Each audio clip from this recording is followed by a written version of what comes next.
Maybe I get a 10-minute daily reality check. Can I hang out with my brother Eric? Putting up a fight.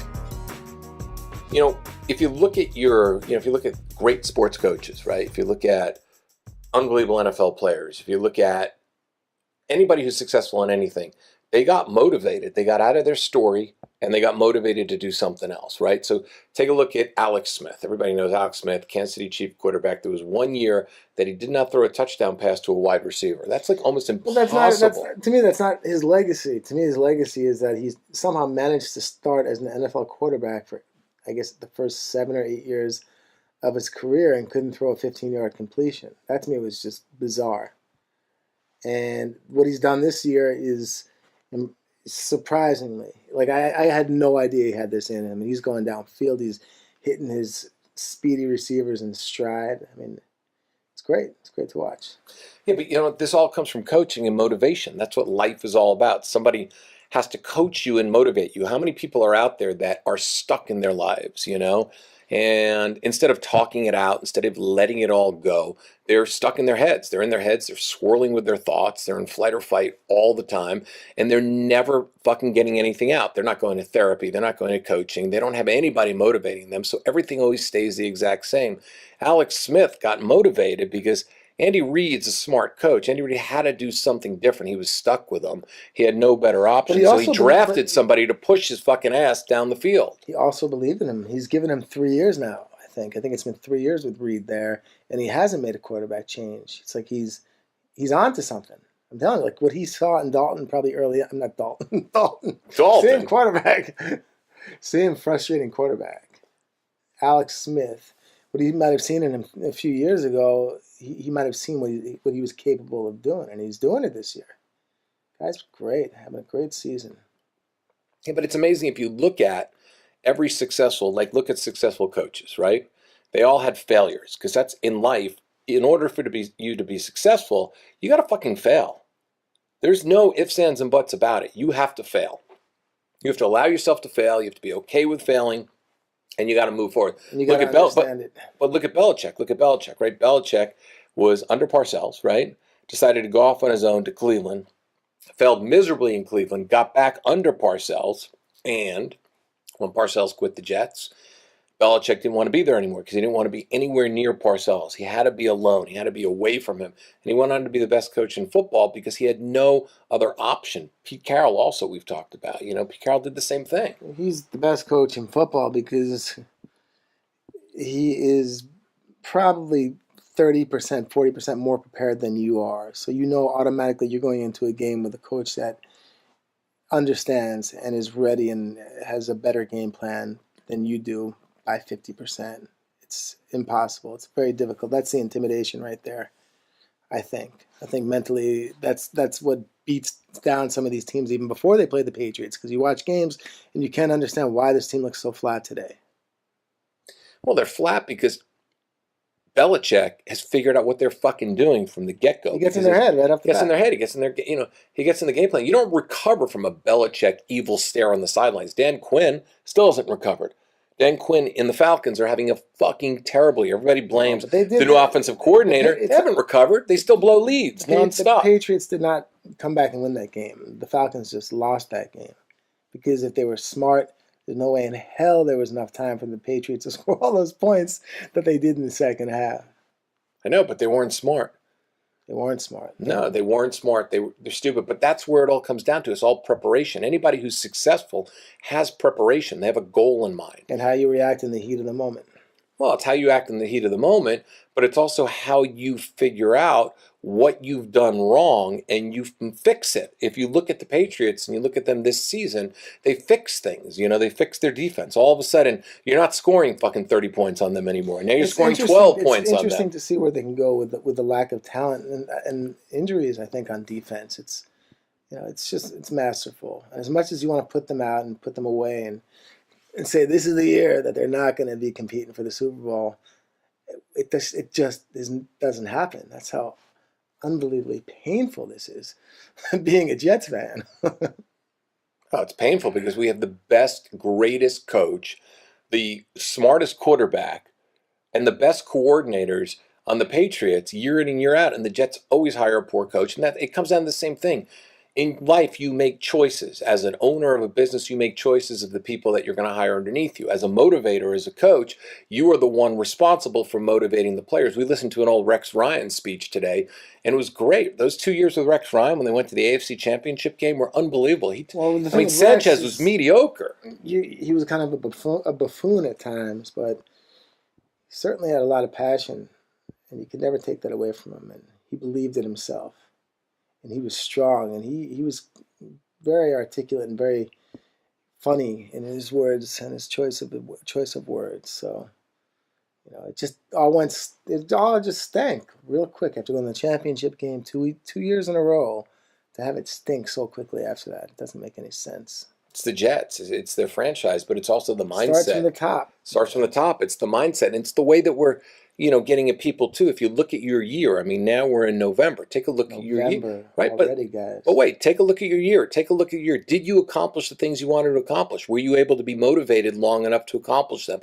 Is anybody pushing you to be a better version of yourself? Or are you still just fucking stuck exactly where you were back in the beginning of 2017? And I bet you most people, if they answered honestly, most people are still stuck somewhere in March of this year, Maybe something happened in March and it changed or took them off course and they didn't stay on course. Too many people don't go on course. They're too afraid to put themselves out there every day because they're so afraid of it's like a personal rejection, it's a business rejection, and it's so easy to remain in mediocrity. And I think people too much act like the New York Jets. It's like people are excited, like the real Jet fans, like Fireman Ed. He's probably fucking going, yay, we're going to be 5-5. It's like, whoa, 5-5, 5-5 sucks. We've had so many years where it's 5-5 and it's mediocre. It doesn't matter where they draft because they never really truly get it right. So it doesn't. They can go 5, they can go 12. Who the hell cares? It's like it's always gonna be something with that team, that organization, especially with the owner that they have and the ineptness. It really is.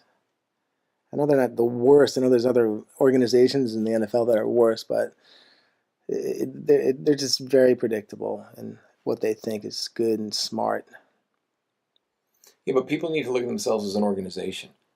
You need to look at the partner you have in your life, whether you're married or not. Does that person support your dreams? Does that person help you on your goals? Is that person your go-to person? If you were the head coach and they were the offensive coordinator, are you guys on the same fucking game plan every single day?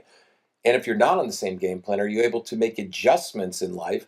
If you think about it, your wife or your husband is your offensive or defensive coordinator. Can you make adjustments throughout the everyday life so you guys are working the same way? Or is your marriage like the New York Jets season over and over again? It's the same way at work too. Are you with people that are actually growing your business with you, or are you stuck? Are you not getting anywhere? Is it the same mediocrity? Are you hearing the excuses because the game plan didn't work or that didn't execute well and no one takes responsibility for anything? Life is the same way. Life is just a big organization. No person is there on their mountaintop by themselves. They have other people that are on the mountaintop with them, other people that are pushing them. That's why it's so good to get the shit out of your brain, because you're not going to figure stuff out on your own. Everybody tries to do it on their own, and that's stressful, man. You can't do this shit on your own. You gotta get other people to fucking help you. You gotta ask yourself a very important question. We're creeping on the end of another year. It's November. It's already in the tens. And you got to ask yourself, what were you thinking last year in early November? What was missing from your life? What woman didn't you have your life to share with? That's the question. What man? Yeah, what man? And if you kind of feel the same way that you did a year ago, and kind of feel like you have that same thought process ending the year, you got to step it up, and you got to do it now. You got to take control of your life, and you got to do things that are going to push you in the right direction. You're going to give yourself an opportunity. Not everything's going to work for you, but how the hell are you going to know if you don't even try? It's the same way with money. It's the same way with work. It's the same way with everything. This is not about your dating life or your relationship life. This is about your whole fucking life, your whole entire life. What is your life looking like? Because your life reflects, if you're happy, if you're sad, if you're glad, if you're mad, whatever it might be, your life reflects on a daily basis on how you're going to be received outside in the world. Do you really like your life? Because if you do, you're going to go outside in the world, you're going to be more confident, you're going to meet more people, you're going to be more interesting. Are you happy in your personal relationship? Are you 100% honest with your partner if you're married or if you're in a relationship? Are you happy with your partner? Are the two of you growing in ways that you're literally inspiring each other and pushing each other every day? Otherwise, you're not with somebody you should be with. The person you're with is dragging your ass fucking down to the ground, and you're miserable, and you come home and things just don't feel good, or they're not supporting the way you are as a parent or whatever it might be, or they don't believe in you at work. What the fuck are you doing? Life is so short. And that's another thing to look at being in the tens in November, is take a look at your life on all those levels. Look at your life at every single level and make a decision. Are you better than you were at the beginning of the year? And if not, then you're doing things all half-assed backwards. You should always be getting better every day. Even if you're going through tough times, learn, go past those tough times and be able to explode to a whole new level, a whole new consciousness of who you are. Consistency, right? Would you say that's the word? It's just honesty. You know, it's fucking being honest with yourself. That's what I think people aren't. They're just not honest with themselves. They live these lies, and lies always have holes in them, because you got to remember every fucking thing that you said to people. Did I tell this person that the sky was blue and this person that the sky was red? Did I tell them that the chicken didn't cross the road and actually crossed the highway and got run over by a fucking SUV? Did I do all that shit? You got to remember And that's lies. also a very heavy weight to carry around for a person. So get it out.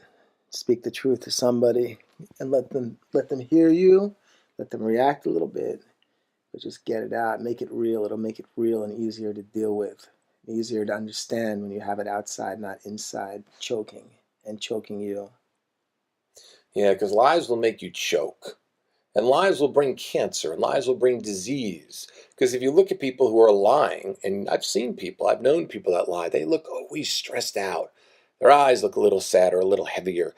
They're not walking. They've got that nervous laughter because they're wondering, oh God, I'm just nervous all the time. It shows on who they are. And they're spinning stories right in front of you, and they don't even know what to say. And they usually, when you talk to them, they small talk the shit out of you because they're not exactly quite sure what they even said to you in the first place. So it's about being truthful and honest. Can you handle the fucking truth? Just like Jack Nicholson said in A Few Good Men, can you handle the truth? It was such a good movie.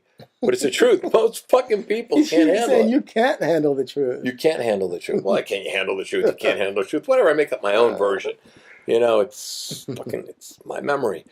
Anyway, that's the reality of the fucking day, man. And that is, Grandpa. And you better remember later what we talked about earlier.